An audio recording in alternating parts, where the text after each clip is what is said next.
Good evening, everyone, and welcome to the latest episode of the 5280 podcast on the MHRT network.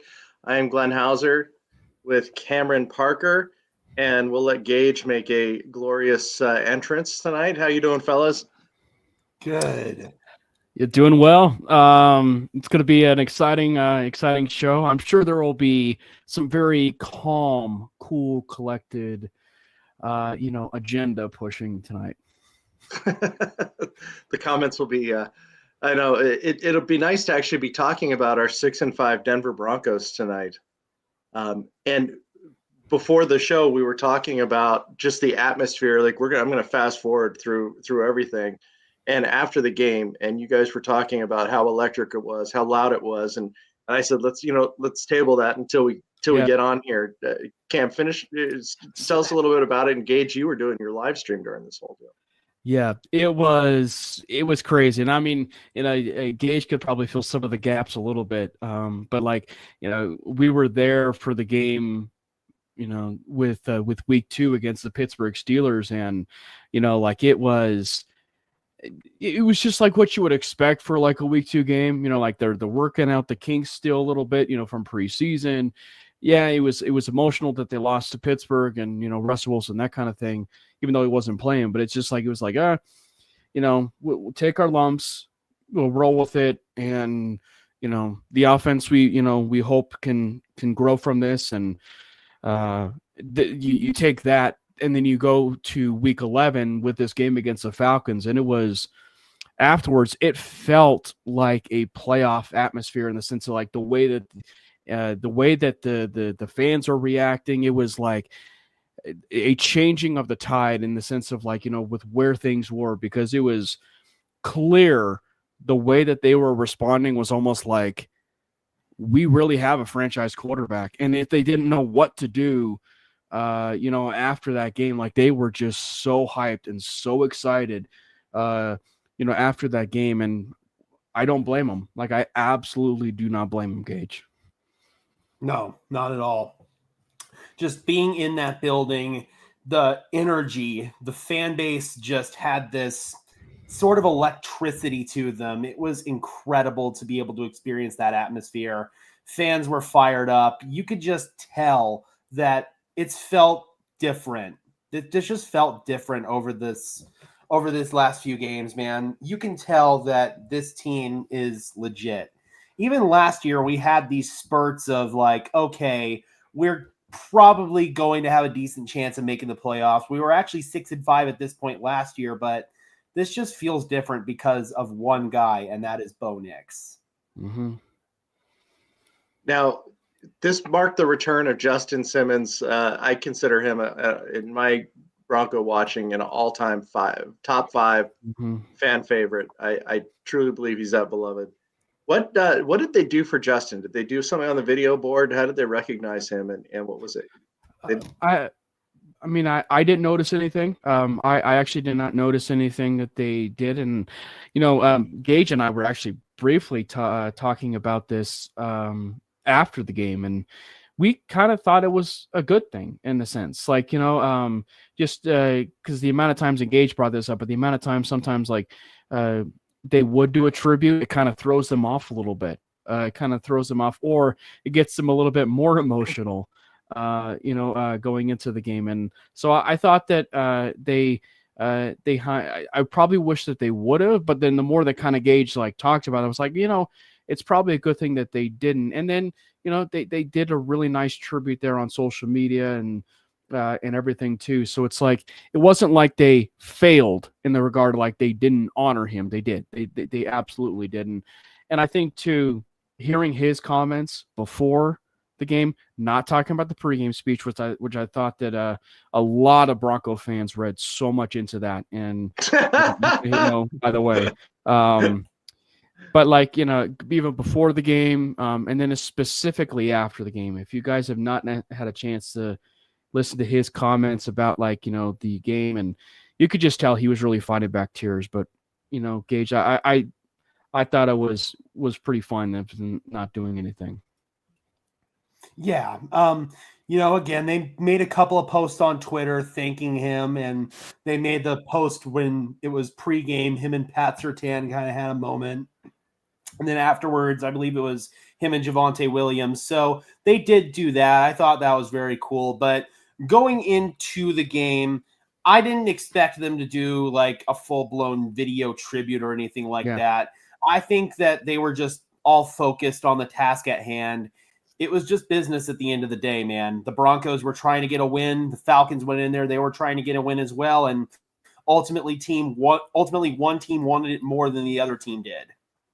Yeah. So I've left Jeff Bryan's comment up here. Got to make it impossible for other teams to win in Denver again. Get rid of the destination game feel. And it sounds like this fan base is really getting excited. And what I'm hoping is that less and less tickets then are flooding the market, and you're seeing less and less out of state fans that are going to be in attendance.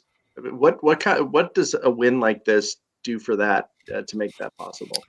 I'd say it significantly helps it and pushes it into the direction. And I actually feel like we're going to talk about the obvious here in just a little bit. But I think that, the way that this team has been performing in weeks after weeks after weeks, and then you compound it with, the fact that the ownership just flat out gets it and putting in a new field and just really doing its service of taking care of the players, and then the front office actually rewarding its players. So compound everything.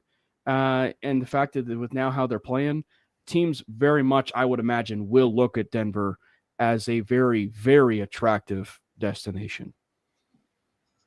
For sure. And I think that we're already starting to see, like, from a fan base perspective, a lot more members of Broncos country are buying into the product on the field.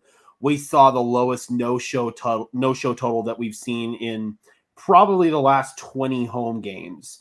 This fan base is really engaged. They're showing up to the games.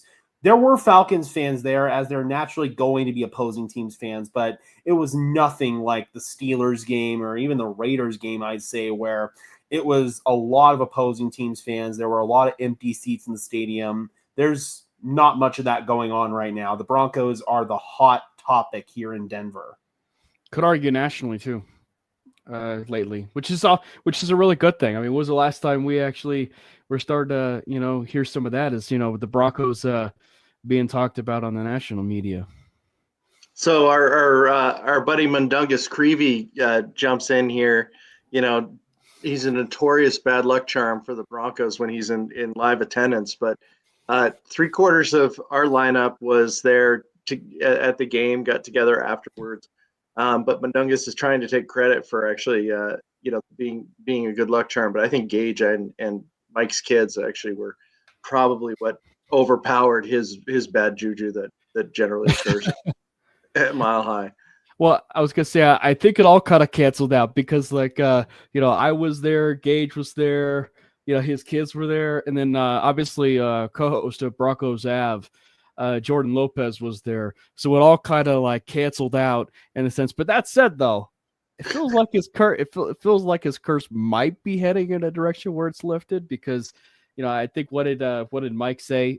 He's 500 now, so we're now 500 to where it's not broken, but it's it might actually get to the point where he might be above 500. So he might have a case, honestly. Honestly, if we can get Mike for 500, we're good. He's on a streak, man. The bearded blur is on fire. And Jeff Bryan, you win your home games. If you can get 8-0, 9-0, you can split those road games and be double digits every year. Jeff also says that we're still getting no respect.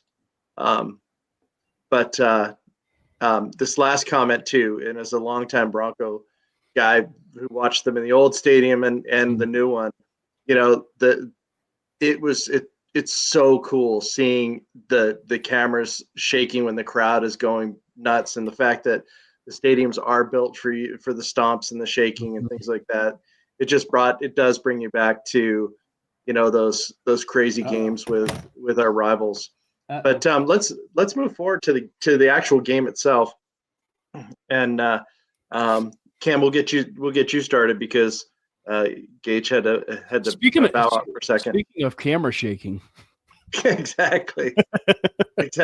Gage taking the camera shaking to a whole new level. Yeah, but seriously, sorry about my internet issues tonight, guys. My ISP is being an absolute dick.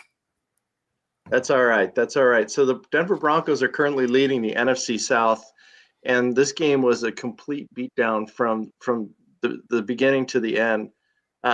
Walk me through that first drive when Nate Atkins actually ends up scoring the first touchdown and getting Bo his first of 4. I'd almost argue it was, well before that, in the sense that I think part of us probably as a fan base were, like, oh no, we're going to get the stall out drive. Because I think on the first drive or first play of the game was the throw to Javonte where it kind of hit his feet.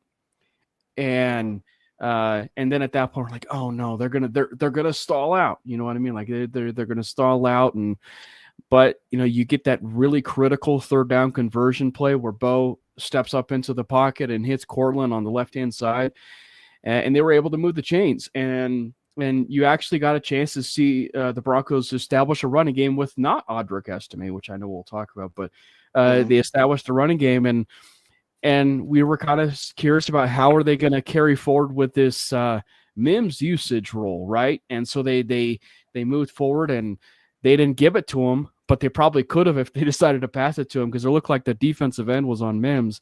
But a nice little creative motion play where he's coming out of the backfield and then motioning back over, almost kind of like how Deebo Samuel, and then, you get Nate Atkins basically engaged in a block, and he releases and he's wide open. That even Glenn probably could have hit, Nate Atkins for the touchdown. I mean, he was wide open. So I thought overall the creativity that was a nice little appetizer for that entire game of how well the scheme was that entire game. Yep. And that wasn't the only big play that they set up with Marvin out of the backfield. They also got him the ball one-on-one out in the backfield on a wheel route. So there were a couple of different plays there where utilizing Marvin Mims out of the backfield over these last couple of weeks, this is what that was accumulating to. And we're going to continue to see that as the weeks go forward. And it's really starting to feel like Marvin Mims is turning into a mini Deebo here. And you can use him in eye candy situations like they did on that touchdown to Atkins, where everybody was keying in right there on Marvin Mims. What's up, Rayanne? One of my longtime supporters over on Broncos Syndicate. But yeah, everybody was keying in on Marvin Mims out of the backfield, and Nate Atkins just gets lost in the trash and he's wide open. Nobody's accounting for him. And it's a walk-in touchdown. That's just great play design. Sean utilizing Marvin Mims' eye candy. I want to see more of that. Yeah. And he was so dejected. I mean, I've mentioned this last show, his body language all season when things were going south and the fans were like, what's going on with this guy? He had so much promise last year. I mean, he was on the punt returns and as a returner, he was the best in the NFL last year. And just you're seeing life has been breathed back into this guy, and his smile is back, his glow is back, and he's just a weapon that, I didn't see this coming as of like 2 weeks ago, and it is. I think it's here to stay. It's pretty exciting. Well, and as the season's progressing, you have a tendency to kind of evolve your opinions. You know what I mean? And so, like, to your point, Glenn, it's like, are we going to see it? And then, like, for instance, not to use this as a rabbit hole bunny trail example, but it's just like we all thought Audric Estime was going to be running back one going into Atlanta. Sean Payne said, "Hold my beer." Like, it ended up not being Audric Estime. He had a really good place here and there. But like, so the Marvin Mims thing, it's unfolded, as the season's progressed. And, I think that, to the Marvin Mims point, the the Broncos, like in the first half of the season, if not that, like before they were using Marvin, they were not a very good motion team. You know what I mean? Like they were not a very good motion team. And so now you're starting to even see that a little bit unfold with Marvin to that Debo, that Debo Samuel type of role. So maybe not necessarily, the comparisons we've been rolling out. And obviously, the Bo Nix comparisons, have been running rampant of like who he is as the course of the season has gone on. Well, the Marvin Mims comparisons are completely, done a 180 because we all thought he was going to be like a Brandon Cooks, maybe a Tyler Lockett. No, it's kind of like gone out the window now, and you're kind of seeing a little bit, man, maybe this is the Jerry Jeudy role that he had envisioned, because Marvin Mims was going to replace Jerry Jeudy, and you kind of saw Jerry Jeudy be used a little bit in the backfield at times, last year. So maybe they kind of now envision this as a Debo Samuel situational bit. Anywhere's 19. Yeah, and Gage, I'm going to bring. Oh, go ahead. It's just nice that the Broncos have a true move guy that they could put in multiple different areas. Marvin Mims was somebody who was really struggling getting open, was really struggling with his route tree, was kind of struggling at times getting the ball security issues. So this isn't the first time Sean Payton has done something like this with a wide receiver who's had those issues. Talking to some New Orleans Saints fans, Sean Payton has done this before. So this is really cool that he's kind of realizing, all right, maybe Marvin Mims isn't going to bring that big-time impact as a true receiver. Let's get him in the backfield. Let's basically turn him into almost what we had envisioned for Jaleel McLaughlin. Just get him the ball in space out of the backfield, and Mims is filling that role beautifully. He's just electric. And I was thinking about this today, and Mike brings it up. With how well the Broncos have been playing, how does Josh Reynolds fit back into the starting lineup? As much as we've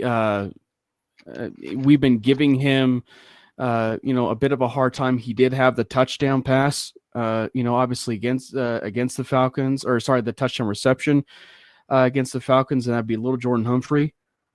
Mm-hmm. That's where I kind of look at this a little bit with Josh Reynolds, because it seems like obviously the guy that we have been so high on, which would be Devon Bailey, is really emerging as maybe Bo's favorite target alongside, Courtland Sutton.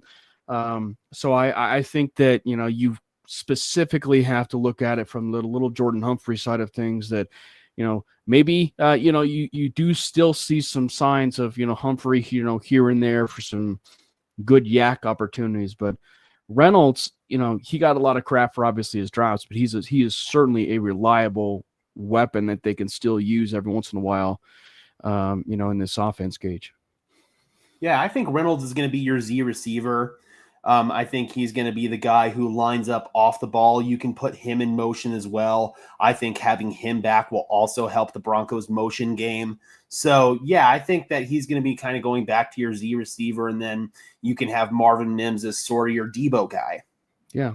Well, and I think what's nice, to carry on the conversation a little bit too, and specifically a little bit with Mims is, now it'll open up the opportunities for Troy Franklin, that once he starts to get this, comfortable and as the season progresses, because, a lot of people felt like he was going to be having a redshirt year, and, he only had 2 catches, but one of them was a touchdown.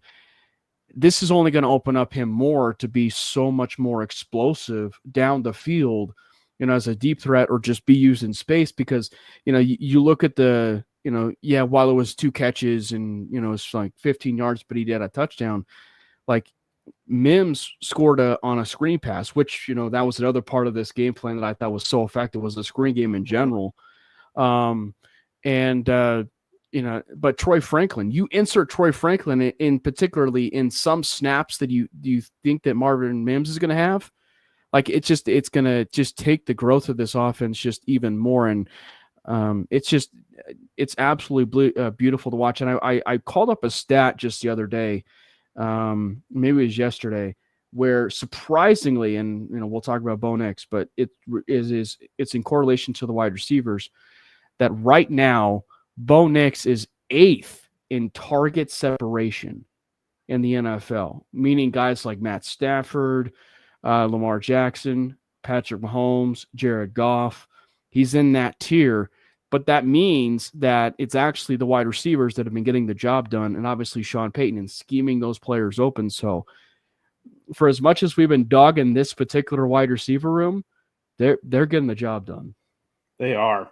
And I want to bring up that comment again about little Jordan Humphrey to tight end, because I actually think that might be a realistic option here, because he is a solid run blocker. That is one of his biggest assets that he brings to the table. And the Broncos are looking for somebody who can be a consistent run blocker at the tight end position. So I don't think this is out of the realm of possibilities. You ask LJ to put some weight on this offseason and maybe try to move him to tight end full time. Why not? Well, he did it with Juwan Johnson, right? I mean, Juwan Johnson. That's true.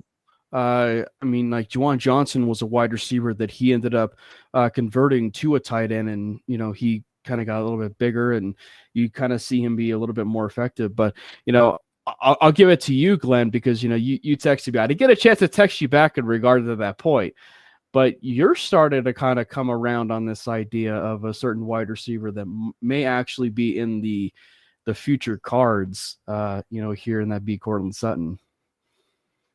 I know, like a Cam gloating, because I've thought that this was going to be Cortland's last year, and I've definitely warmed up to the idea of bringing him back. Maybe I don't think a 1-year deal is going to do it, but I think a couple year contract, bring him back. He's pretty much on pace to have surpass 1,000 yards this year after a relatively slow start. But just his leadership, his clutch plays, and he's the adult in the room for this wide receiver core. And I look, Cam is just gloating right now, Gage, because he's been on the bandwagon to bring him back, for a few weeks. Yeah. And I gotta eat some crow here too, because I was also basically shooing Cortland Sutton out the door after this year, and now I don't think that this offense is going to be able to function at a high level without him. I was wrong. I was absolutely wrong about Cortland Sutton. I will take the L there, and I actually probably should make a video about this, because now Cortland Sutton is really impacting this offense in ways that I didn't even imagine. He's coming through, making these big-time key clutch catches for Bo Nix. It's in the short to intermediate areas of the field as well, but Cortland Sutton on a dig route is basically a cheat code in this offense with Bo Nix. Bo Nix can rip that deep dig route to Cortland Sutton with a consistency. I just think that that's something that you don't want to lose. They have the chemistry. They clearly know where each other is going to be at all times. You've got to keep that in the building. So, yeah man, I'm willing to give Cortland Sutton like a 2-3 year extension. Let him finish out his career here in Denver. Jeff says, if given the choice, do you take Sutton or Reynolds? Reynolds is under contract for next year as well. So yeah, we got him both. I don't think you don't need to decide. You certainly could move on from him though, given the fact that he's got 1 year left. But I think given the fact that based on what we've seen with the wide receiver room, the way that the offense is really kind of unfolding is like, for all of us, we were kind of like we're getting to the point where all of us are going to have to eat crow, because we were talking so much about how bad the playmaker room was, and just from the wide receiver perspective to the tight ends, and just from the wide receiver side, like it's getting to the point where really just the lone need for this team is a wide receiver one, like just a pure wide receiver one. Everybody else will have the conversation of, should they stay or should they go? But like, it's getting to the point where, you probably should, dip your toes and throw all that money at a guy like a T. Higgins, or, draft your young wide receiver, in the first round. So like it's getting to the point where that's like one of your big focuses, because everybody else, like, it seems like they're starting to really grow and have their niche. And I think as the season's progressing, I wouldn't be the least bit surprised if we even see an extension for Cortland, as the season's progressed, possibly even in that bye week, like, that 2-year deal, maybe even that 3-year deal where he's officially locked up at that point to maybe be a Bronco for life. But my thing when it comes to getting another wide receiver is I want somebody who can be a wide receiver one from the slot. And then that way you can keep Cortland Sutton as your X. I think Sutton thrives as an X. And if you could get somebody of almost like a Drake London prototype that serves as your number one from the slot, that could really help open up your offense because that guy would see less matchups with press coverage. He'd be matched up on smaller nickel corners that you could generally get a favorable matchup on. That's something that I want to add to this offense is a true number one difference maker that can operate in the slot. Yeah. But are you thinking a number one difference maker that's already in this league or drafting a wide receiver high in the draft? Any of the above, whoever can fill that role effectively. I don't know if T. Higgins would exactly be that guy, but I don't know. Yeah. I'm with Gage. I think that, you have to consider all the above. But I think unfortunately, given like all the extensions and, all those wide receivers staying, the wide receiver market is a bit dry to a degree. And so really the biggest name on there is T. Higgins. And you really can't rule it out, in the sense like you really can't rule it out of the Broncos actually being aggressive for a guy like that. But I think I will say, given the fact of the room and how young this team is in some of those areas, I actually would like maybe a preference of having that young guy be in the draft. And what's nice is you can actually draft a guy like that, not in the first round, but you can draft him as clearly as they found out with, getting Devon Bailey. Not saying he's wide receiver one, maybe he is wide receiver one, but I'm just saying like, you can clearly get a well-valued guy, a little bit later on in the draft. And that's the thing. I look at these teams and they're, they've paid their wide receivers over $30 million and what that does to their cap. I mean, look at Dallas. I mean, Justin Jefferson is a whole different story. So, yeah. But I mean, CeeDee Lamb has not been great this year. Got the bag. Is now hamstrung the Cowboys to where we previously talked about that they probably can't even bring back Micah Parsons. They're just in total disarray. I think you can accomplish what we're looking to do with some of these younger guys that don't necessarily, aren't going to be costing us 10, 15, $20 million on the cap. And then all of a sudden this wide receiver room is very solid, but it's not taking up 25% of the salary cap for next year. Look at the Kansas City Chiefs. They knew it was not going to be sustainable to pay Tyreek Hill. And the very offseason that they got rid of Tyreek Hill is when they started to build up their offensive line and their defense. And that is now leading to the dynasty that we're seeing today, quite frankly. They would have definitely continued to win football games with Tyreek Hill, but I don't think they would have been able to sustain that level of success. You see teams like the Miami Dolphins, for example, where they are even starting to lose assets because they're dumping a bunch of money into guys like Tyreek Hill and now Tua Tagovailoa. I mean, I think that Jalen Waddle, exactly. Like, I do think that it's important to have those number one guys in the building, and the Broncos are in a window right now with Bo Nix's rookie deal where they can afford to have some of these luxuries, but 2, 3, 4 years down the line when it's time to pay Bo Nix, yes, the Broncos are a cash-rich organization, so this won't impact them as much as other teams, but they're still going to have to find ways to have that level of success without a bunch of highly paid wide receivers in the building. Yeah. We're a half hour into the show. We haven't even talked about the ins and outs of the game, but the chat is just on fire right now. Like McKinley Greenhouse asked this a few minutes ago, not about wide receivers, but about Javonte Williams. And I was really smart with my fantasy football this week. I picked up Audric Estime. And I kept Javonte, but I put him on the bench, and that backfired on me. But knowing Javonte won't be back, do you guys think Jaleel is back next year? I don't know. And it's one of the reasons why I wonder how they feel about Blake Watson. I've always wondered this because it feels like the way the season's gone on that they probably want to redshirt him And I wonder if the way specifically with how Marvin has been used, does that mean that's out of the cards, or is that something that they may want to use Blake Watson with, the way that he's been a wide receiver and the way that he's been, a running back too. So like, there's just a lot of directions this could go. Cause what we were talking about earlier, the Mims snaps right now, as much as, it's such a really nice role for him.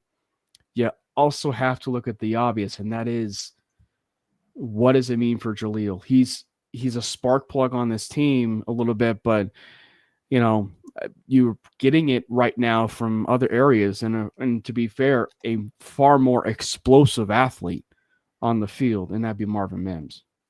Yep. This is going to be a little bit painful for me to say because I love Jaleel. I loved Jaleel coming out. And I thought that Jaleel filled a role that this team did not have at the time, and that was an explosive playmaker out of the backfield. Now there are other guys on this roster who fill that role better than Jaleel has the abilities to, and Marvin Mims has shown more in limited action in that role than Jaleel has shown all season long. We don't know what Blake Watson's going to bring to the table yet. He's kind of the unknown in the room, but the Broncos might take the approach of, hey, Jaleel, listen, we like you, but we already know what we have in you, and we want to give other guys the opportunity. I think that they could do Jaleel right and let him hit the free agent market this year. They'd have to cut him because he's still under a 3-year UDFA deal, so he would have to be cut in that scenario. But I almost think this could end the same way that things ended for Phillip Lindsay here in Denver, where it just didn't look like there was a role for him on this team. And I think that the Broncos might do him right and allow him to go to a different team that's looking for an explosive playmaker, because I still think Jaleel can be a good player in this league. But when you look at what Marvin's doing in that role, you look at the potential that Blake Watson has. It's tough because I love Jaleel, but I don't think he's going to be on this team next year. Yeah. So staying with the with the running backs, Mike asks, do you aim for a superstar running back that can carry the load, or stick with the running back committee with maybe a cheaper free agent running back? I think it's a committee league these days. I'm voting committee. What do you guys think? I don't think you're going to get like a. Sorry, go ahead, Cam. No, I was just saying I don't know. I do know that George Payton and Sean Payton specifically have valued the running back position, though. And it's going to be a hot topic because this is not the first time we're going to be having this conversation, obviously. But one name that I do have circled, and I don't know if he's going to be leaving this particular city given the value and everything, but he should. But it's Nick Chubb. Like I am very curious to see how things are going to be unfolding with Nick Chubb. A lot of injuries. But you certainly know that, when he's been healthy, he's a very capable and durable back when he is healthy like that.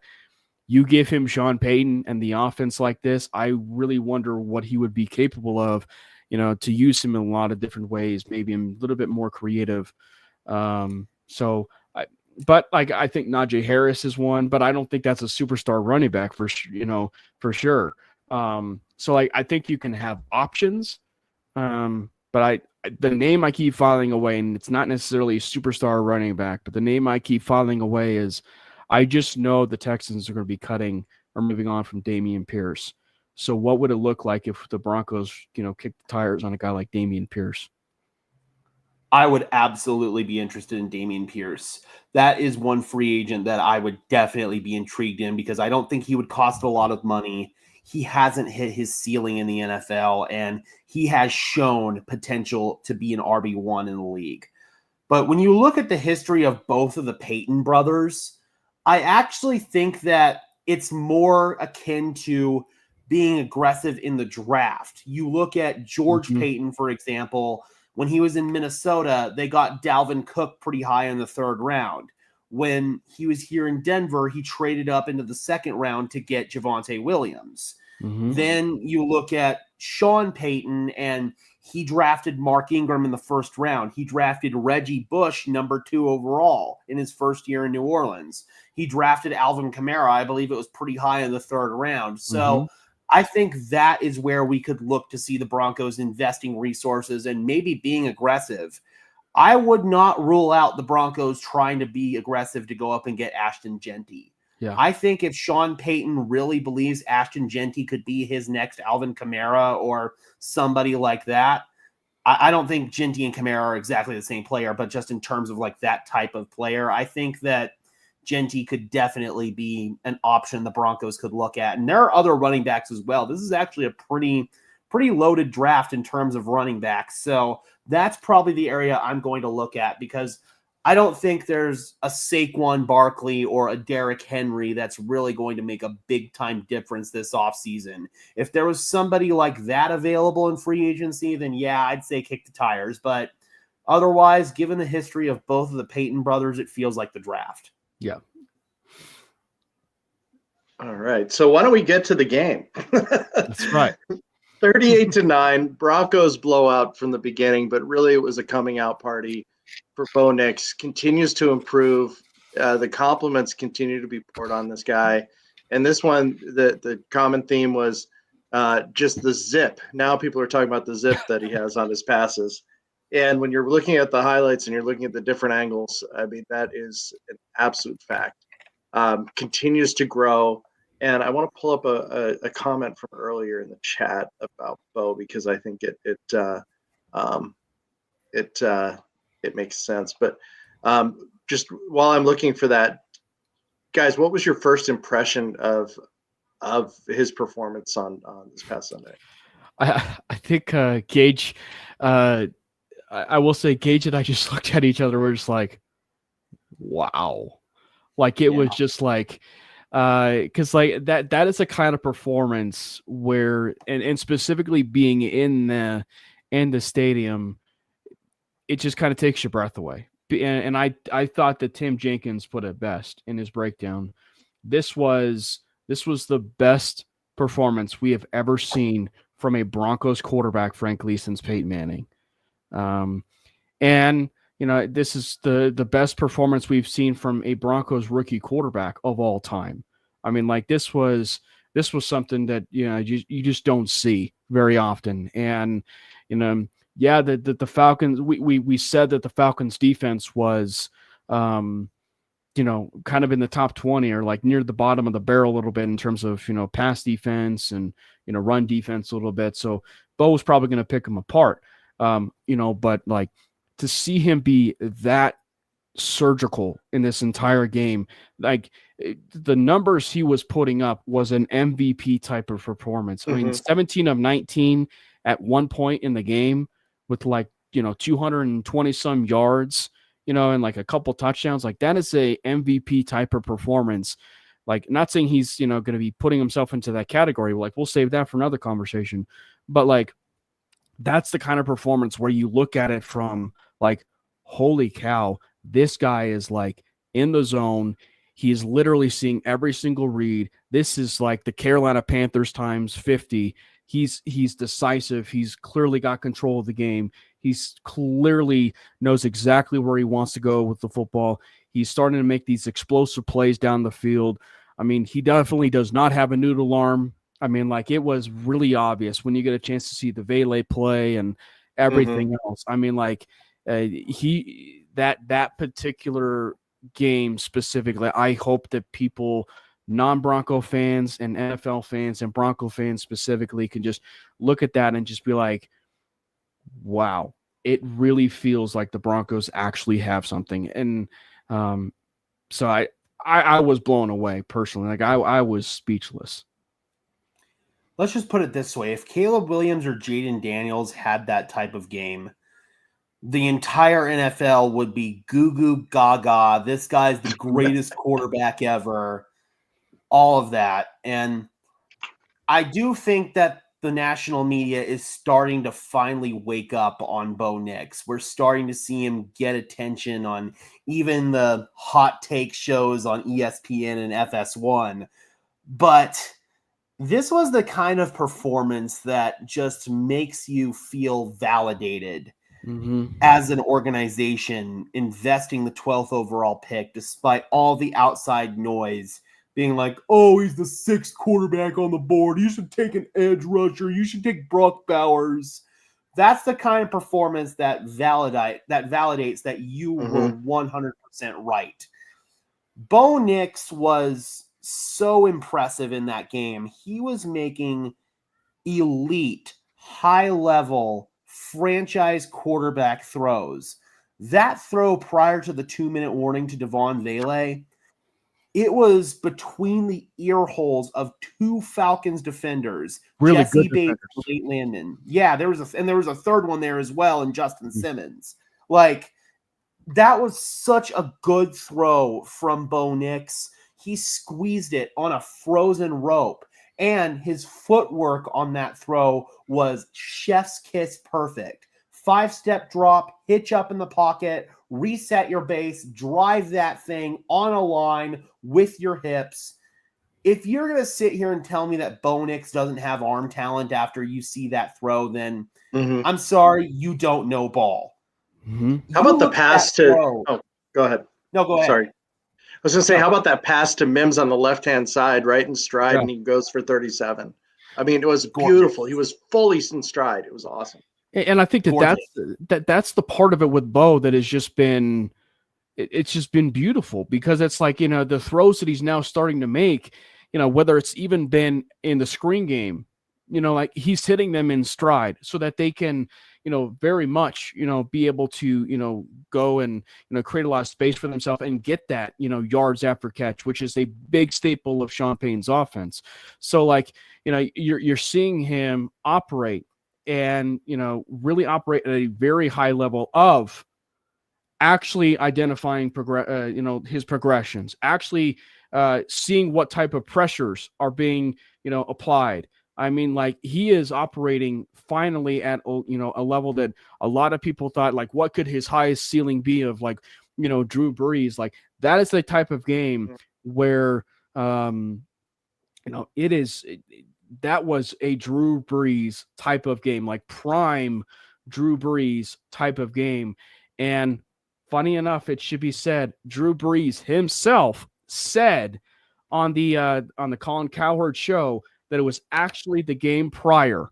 It was the game prior where he went toe-to-toe with Patrick Mahomes and played better than Patrick Mahomes, where you could just tell the confidence was oozing after that game, that he knew he belonged and that you can beat anybody. And so as much as we talk about the Falcons game, it was just the reassurance that that game we saw against Patrick Mahomes and against the Kansas City Chiefs in Arrowhead was no fluke. The guy can play. I mean, like, it is, and I do think that the comparisons of a Jake Plummer specifically need to be, issued a little bit more. Frankly, if you kind of blend the two, it looks like the comparison is almost like a Matt Stafford. You look at the throw to, you look at the throw of, Vele, like, that is like dime stuff. Like dime Matt Stafford, like on a rope, like he's playing at such a surgical level that I hope everybody is appreciating what we're seeing. I can't really speak to the Jake Plummer comparisons. I was 6 years old when Jake Plummer was I was 5 years old when Jake Plummer was the Broncos quarterback. I was 6 when Jay Cutler took over, and that's when I became a Broncos fan, was during the Jay Cutler years. So I can't really speak too much on No Mistake Jake, but what I've seen from Bo Nix, and the closest comparison that I have for a young Broncos quarterback is Drew Lock. And it's night and day what we are seeing from Bo Nix. Drew Lock had completely fell off of a cliff. And it was kind of like a mirage. Did I go down again? You did, just briefly for about 4 seconds. Refresh. You mentioned Drew Lock. Drew Lock is actually not even starting for the Giants as they demote Daniel Jones. I mean, he's going to be behind Tommy DeVito. It's crazy. Yeah. It's could be a pretty expensive, third string quarterback over there for Daniel Jones. For sure. Yep. Yep. But I was just saying how it was sort of a mirage with Drew Lock. Like, we saw those first couple of games. We saw that game against the Texans. And then after that, it just completely fell off of a cliff. It just went downhill from there. You look at the Kansas City Chiefs game and the Raiders game from 2020. That's about the same point in Drew Lock's starting career as we are in Bo Nix right now. And Drew Lock was just progressively getting worse and worse. He was a turnover machine. He led the NFL in turnover-worthy plays that year. And we're seeing the exact opposite with Bo Nix. He's getting better and better. He's seeing the field more. He's being aggressive downfield and taking calculated risks. And evident by the only having one turnover-worthy play in the last 8 games, he's not putting the ball in harm's way. That's the biggest difference between Bo Nix and Drew Lock. What you see? I mean, from the TV side of things. I mean, Glenn, like, was it the same from the broadcast? The same. For me, it was this guy, for a young guy, and I know he came into the league with a ton of experience, the most starts in college history, but the lack of mistakes. He started the season off with 4 interceptions in the first 2 games. And then his ball protection, he did not look rattled to me as on the TV at all, not for one play this weekend. And this is not a chump Falcons team. They had a winning record going into this weekend. So it's like, I am so excited to see, because the progression of his growth is just continuing on. And you keep hearing that, Peyton is now continues to introduce more and more of the offense.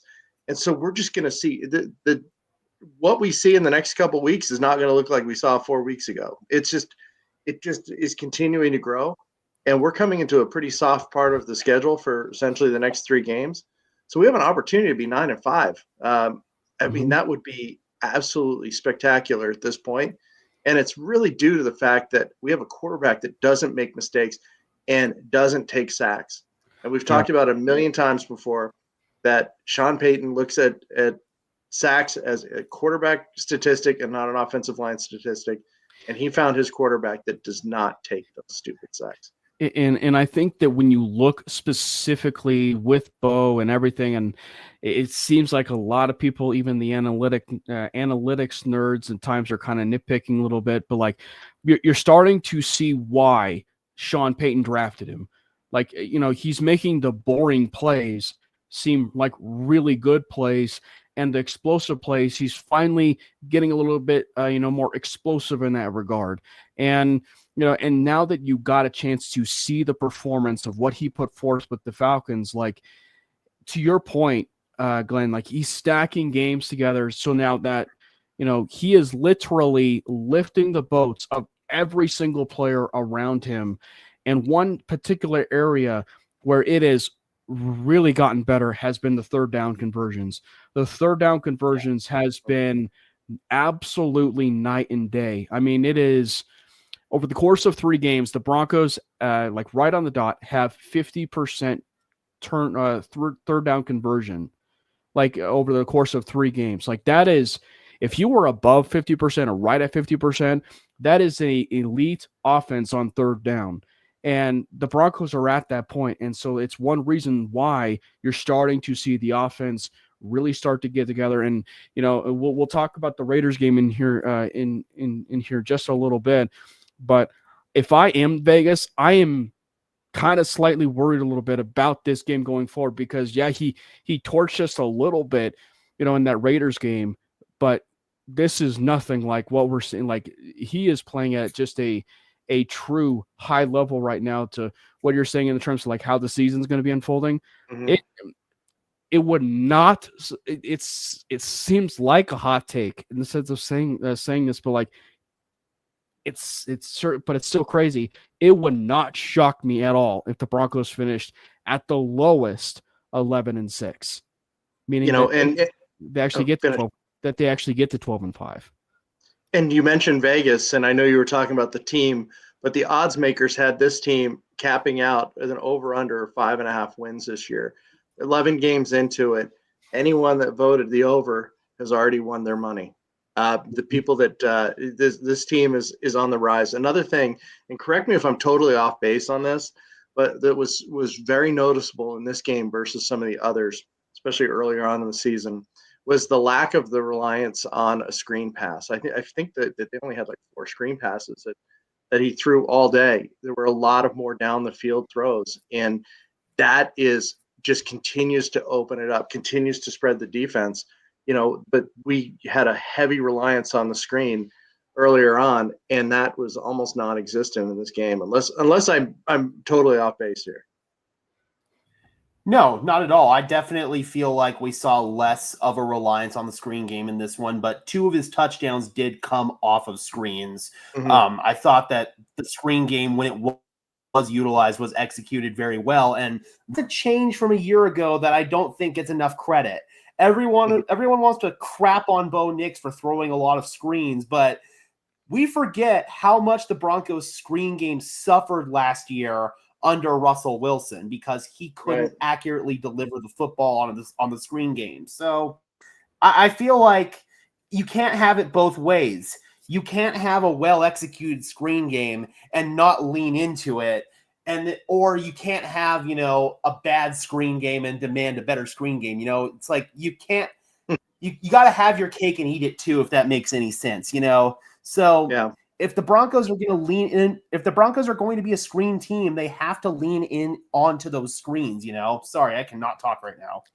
No, that's a great point, Gage. I mean, you think about the Dynasty Patriots and how effective the screen game was for them. They ironically won the Super Bowl against the Falcons on a screen pass there. So that's a very good point. So. Yeah. But Gage, is Gage speaking to us from the afterlife? No, I'm here. My internet's just being stupid, so I'm turning my camera off to see my connection a little bit. So, we've completely ignored the defensive side of the effort the other day, and it's easy to do that when you have a quarterback with over 80% completion, a first 300-yard game, 4 touchdowns, no interceptions. One of my favorite parts about the game was that Bo was standing on the sideline because it was so out of hand, and they were able to put Stidham in there. That was one of my favorite parts. But tell me about this defense and what you thought of the effort this weekend. You said it best. If it was not for Bo Nix's performance, you're talking about a Broncos defense that probably had its best game they had the best game of the entire season against Kirk Cousins and the Atlanta Falcons. I mean, we certainly have talked about it, all of us, that the Falcons are a very good starting offense, starting defense team. It's just more about, it's more of the fact that they've just had some depth issues. But the Broncos, they really did a phenomenal job of really creating a lot of havoc, which is what they should have done, for this Falcons, offense. And, you really got a chance to see a lot of weaknesses unfold, specifically with, maybe some of the injury played a little bit apart with Cousins, but, he's a pure pocket passer in the sense. And, they were able to get to Kirk Cousins, create a lot of frustrations and distractions for him to where you were able to finally get some turnovers here and there. I think a turnover where, Cousins threw a very questionable ball to Cody Barton, a very questionable ball. And I think that, for the defense, you're starting to see the identity of this football team really be entrenched in the trenches. And Nick Bonitto is emerging as the league's best. Like, he is emerging as the league best. And I was actually looking at one point with some of his college statistics, and he was paired up at one point of the best pass rush win rate with Aiden Hutchinson, Will Anderson, and then obviously Nick Bonitto. I think the common denominator, there is Aiden Hutchinson and Will Anderson, we know, are probably some of the two best young pass rushers in the game today. Benito has now asserted himself as a young, budding pass rusher, that's going to be elite in this league. And so much so that he's on a trend right now where he will, it's not that he won't, he will get his 10th sack, which is, the first time that we've ever seen that since Von Miller and Bradley Chubb. So they're just getting contributions from everybody on that defensive front. And, there's nothing else that you can really say. I mean, it is just such a dominant defensive front. And that's my favorite way to win football games. It really is. I love trench warfare. That Wade Phillips defense in 2015 endeared me to that kind of football. And this is the closest thing that we've seen to that in the NFL, I feel like, since Wade Phillips. You just don't see defenses live and die by the sword of man coverage like the Denver Broncos do. You don't see defenses live and die by the sword of blitzing because they're just so afraid that these quarterbacks are going to pick them apart. The Broncos go into their games defensively with the mindset that we're just going to be better than you. And granted, in this game against the Falcons, I thought that they did a good job of kind of pivoting away from their usual tendencies and throwing the Falcons one for a loop. The Falcons were expecting a lot of single high man blitzes, especially on third down. And we saw Vance Joseph actually drop back and play a lot more cover 2 in this game than we saw all season. In the game against Baltimore, it was kind of more Fangio quartersy stuff. And I wasn't a fan of that. The cover 2, it worked. It was successful. And it threw the Falcons for a loop because you could tell on one down, Vance Joseph, he mugged up both of the A-gaps. It looked like he was going to bring double A-gap pressure. They brought Bijan Robinson in. He stepped up. He was ready to go on that one. And instead, they back out. They rush 4, and they play cover 2 behind it, and Kirk Cousins gets sacked on the play by Jonah Ellis. That kind of defensive game plan from Vance Joseph was truly elite. Mm-hmm. Yeah. Yeah. So Ken Booker, who had a birthday yesterday, so I hope you had a great birthday, Ken. He had asked about Benito as Defensive Player of the Year. I don't see that happening, especially with Surtain on the team. But what do you think those odds are? What do you think those chances are? And secondarily, he has as a All-Pro possibilities this year: Zach Allen, Benito, PS2, and perhaps Quinn Miners. I promise, KB, this will not be a long-winded answer. But I didn't pull that comment up. Yeah. But I will say that I think that the All Pros, I think they will have multiple All Pros this year, and I do think PS2 is going to be one of them. J-Mac is going to be tricky. I don't know if he's going to get it, but I think Quinn Miners will get it. And I think that Zach Allen gets it. So I think that you will probably be talking about 4. So Miners, Surtain, Zach Allen, right? Is that 4? Yeah. Yep. No, you said Miners, Surtain, Zach Allen. It was just 3. No, you know what? Yeah, I think I will throw J-Mac in there. I think we do get 4. Or no, yeah. I think we get 4. Oh, somebody J-Mac's tough, man, because these last couple of weeks have kind of been a little rough for him. Mm-hmm. But as a whole, we all know that J-Mac's a dog. I've always believed in J-Mac, so I got to give him some love there. But I don't know if he's going to get it just because he has had kind of a fall from grace over these last couple of weeks. That said, though, I will say, not from J-Mac's side of things, but if this continues, this trend continues with Benito, it's going to get to the point where it might be really hard to take him off, possibly like the All-Pro side of things. So I wouldn't be shocked. He may not, I will say this, he may not be first team All-Pro, but I think that there's a chance he could be maybe that second team All-Pro. It would be hard to leave a 17 sack guy off of the All-Pro list. Yeah. Yeah. So as this defense continues to thrive, under the tutelage of Vance Joseph. What at this point, if you think that the season's going to continue to go well for the defense, what are the odds that VJ gets hired and is no longer with the team after this year? What do you think, Gage? I think we've had this conversation before on the channel. It's like, does VJ want to go down that route? Mm-hmm. He's been a head coach before. He's already gotten to dip into that financial bag. So I don't necessarily think it's a money thing where VJ is looking for a big bump in pay. And additionally, he has found out before that the grass isn't always greener on the other side. And let's just be honest, defensive-minded head coaches in the NFL generally get the short end of the stick. Why not stay and be the Steve Spagnuolo to Sean Payton's Andy Reid? Why not stay? You're in a city that you love. You've got a house here. You're established here. The fan base loves you. Why would you want to walk away from that? This honestly feels like a dream scenario for Vance Joseph right now. He's basically the head coach of the defensive side of the ball. And I think the Broncos would even be willing to give him a little bump in pay to keep him here.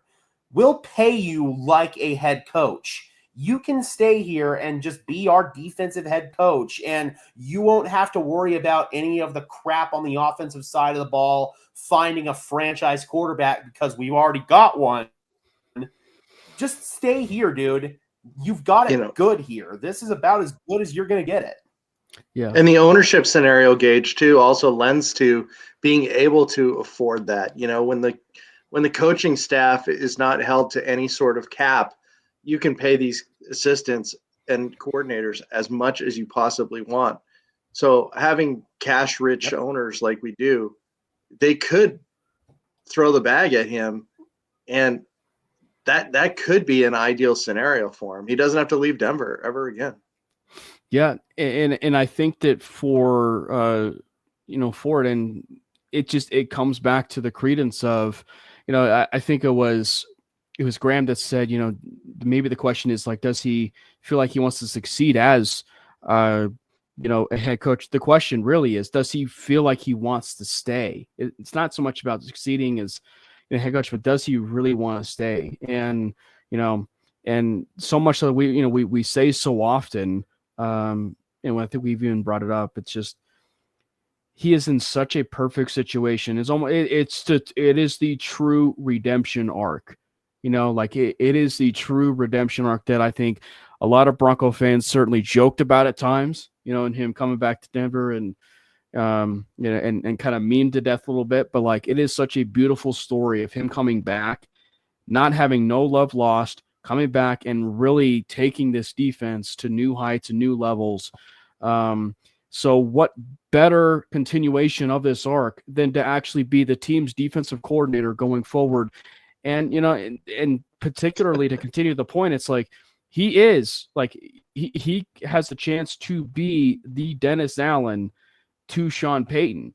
I know we talk so much about maybe Dennis Allen coming in and being the defensive coordinator, but maybe he comes in as a consultant, but there is that chance where, Payton, he definitely loves a lot of members on his staff. So there is that chance, that window where Vance Joseph could very well be his Dennis Allen, going forward, or, to the Spagnuolo point. I mean, because it is such a big, and just to briefly talk about the Chargers for a second, Minter, the defensive coordinator for the Chargers, is a young up and coming defensive coordinator where you will get a chance to see him leave and become like that McDonald situation, which was with Baltimore, where he will, get some looks for head coach either in the college ranks or in the pro ranks, where very likely he will move on, right?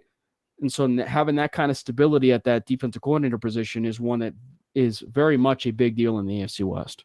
Yeah. KB mentioned Dick LeBeau. I mean, even when you think about Vic Fangio and what his career was like before he took the head coaching position and showed that he was a much better coordinator than a head coach, for sure.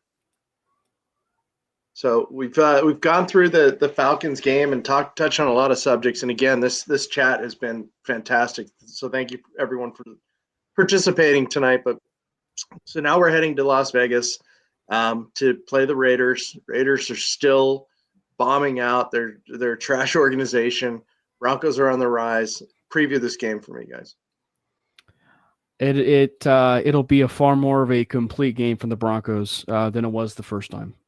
And I think that, when you look at from the, from just the fact that they had the 14-3, right? The 14-3, disadvantage that wasn't in their favor in the game last time, I think was actually a blessing in disguise as it comes, going forward with this game. Because, you even saw Minshew get off and run a little bit. So they got to make sure that they be wary about that at times. But I mean, I very much think that this is the game where they sweep the Las Vegas Raiders. And if I am the Raiders, as I said, I am very weary of the fact that Bo Nix has literally hit, maybe his ceiling a little bit earlier than a lot of people anticipated. So he is coming, red hot right now, like absolutely red hot. So just stand your P's and Q's, absolutely blitz the snot out of Gardner Minshew. Let's win that turnover battle. And, let's win and get another 30-point victory of, maybe 30-10 Broncos. Gage, what did you got? I do think the Broncos need to be careful in this game. I do think the Broncos need to be careful in this game because this does have some trap game potential. You look at how the Broncos got off to that slow start against the Raiders, and then after that, they just never took their foot off the gas. It started off 10-0 and then went to 34-10 pretty quickly after that. The Raiders are definitely going to remember that, and I think the Raiders are going to try to lean into what they did well during those first 10 points, try to do what they did well at the beginning of the game, but that Pat Surtain interception completely broke open the game for the Denver Broncos, and I think a similar thing is going to happen in this game. That said, the Broncos just have to be careful that they don't fall into this game as a trap game like they did earlier this year in week 6 against the Chargers. They were coming off of a massive blowout victory against the Raiders, and they got complacent against the Chargers and honestly overlooked them, and the Chargers came into Denver and beat their ass. I'm not saying that the Raiders have the capabilities to do that, but it's the old adage of any given Sunday, and it's the consideration that the Broncos haven't won a game on the road against the Raiders since 2015. So I am going to pick the Broncos to win this game because the Broncos should win this game. They are the much better team. But there is potential here if the Broncos get complacent that this game could go south. I'm going to pick Denver to win. I'm going to say 31-14, but again, Denver needs to be careful here and not allow this game to get away from them. They can't get complacent. And Gage and I were sitting next to each other at the Raiders game in Denver, and it really did look grim before that interception. We're like, how is this happening? The fans, you could just feel the uneasiness in the stadium. And it does. This is one of those teams that even though they suck, overall, it does worry you. And, what happened? The Broncos killed the Raiders and, like you said, didn't do well against the Chargers. But then they lose a heartbreaker against the Chiefs and then blow out the Falcons. It's like we need to build off of these wins and have no complacency and no room for error. Just keep pushing that accelerator down. Yeah, I do think that we win 34-17, but it is concerning. We can take shots at the Raiders and stuff, but they have had their number for the last 10 years. So that's good. I mean, we get there, we're at 7-5, and then we have a couple more games against the Colts. We got the Browns, and both of those teams aren't lighting the world on fire, especially Cleveland. We did have a couple questions outside of the preview of the Raiders game that I wanted to get your take on. So KB was asking, does the amazing work Warren Sapp has done for CU's defensive line get him a look from an NFL team?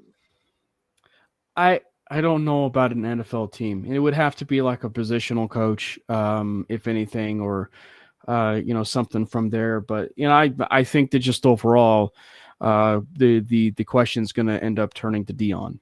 And I actually have. I actually have a take about Dion in that, and look at that, like a Nebraska fan actually having a take about Dion. But like I actually think that my hot take is that he will actually pull a Jim Harbaugh, in that I actually think that he is going to either stay with CU long term, or he will head to the NFL. And I think that this particular year, I think that, he stays, but I think that he takes some interviews. I think that he takes some interviews, or a interview. I think that knowing Dion, he'll be a little bit picky with some of the opportunities that he wants to take, some interviews with. I think the one team that, if I was a Buffs fan, I would be a little bit worried of would be Dallas. I think that Dallas is, the team that I would be a little bit wary of. Obviously knowing the fact that, it's Dallas royalty, Dion's Dallas royalty. So, but I would not be the least bit surprised if he left. I've heard Dion say on the record before that he doesn't want to go to the NFL because he doesn't want to manage the personalities of grown-ass men. And I think that is going to be ultimately why Dion stays in the college ranks, but I don't necessarily know if he returns to CU. I think that FSU job might be a little bit too good for Dion to pass up. So that's one I'm definitely keeping an eye on. There's other college programs out there that rake in more money that CU does, even with everything that Dion's brought to CU. I think that Coach Prime effect could be like tenfold at a program that has more money than CU does. So I don't know, man. I think the more realistic avenue for Dion leaving CU is to go to another college. I don't think he goes to the NFL. I think he might go and interview in Dallas. He might go get wine and dined by Jerry Jones, but I don't think he's ultimately going to take the job. I think the FSU one, though, I don't think he's going to FSU, at least not for a while. Specifically, it's not great for Norvell right now, but that buyout is just insane. Like they have to, specifically for Norvell, like they have if they move out from him, like it's going to be such a huge, cost for them to move on from him. And specifically from Dion's side of things, like the way he's obviously coaching at CU, surprisingly, the contract when CU, paid Dion was rather small. I think it was like 5 to 7 million or something a year. Dion's contract? Dion's contract or something. Yeah, he's at 5 for $29.5. Yeah, so it's a very small deal. So frankly, if I'm CU, at some point this year, I'm pulling Kurt Signetti a little bit and actually signing him to a contract extension that bumps up his pay, to some of the league's best, which is what it should be. And I think that at this point, with the way that it's gone, he deserves every bit of a raise that's coming that way with the way that he's turned that program around. Yeah, I'm just hoping that he still holds that major grudge against Florida State after they snubbed him the last time. I'm hoping he's a man of grudges, because that would be that would really be disappointing if he left CU for FSU. I think his style has played great for the Buffs. It put them on the map, just energized Boulder, and the recruits that he's getting to visit that have already committed to these major programs that are these 4-star, 5-star recruits. I mean, he really has an opportunity to continue this ride even after both his sons and Travis Hunter vacate Boulder. Agree. Yeah, no doubt CSU is going to try to pour every resource that they have into keeping Coach Prime there, because he has brought so much money to that program already and so much recognition to that program that they're going to literally pour every resource that they have into trying to keep him. But will they be able to compete with like some SEC program? I don't know. Perfect. Well, guys, I think we've covered a lot of topics and we've taken a lot of comments and been all over the place, but that does bring us to the end of the show. But thank you to everybody that's tuned in, participated in the chat. We love it. That's why we do these live shows, because we love hearing the opinions of everybody that pays attention to this. So thank you so much. Guys, tell us a little bit about where we can find you the rest of the week, and maybe what your plans are for the rest of the week with your channels. Obviously, I do a podcast that's not 5280 as well, but I do the Mainly Broncos podcast on Wednesdays.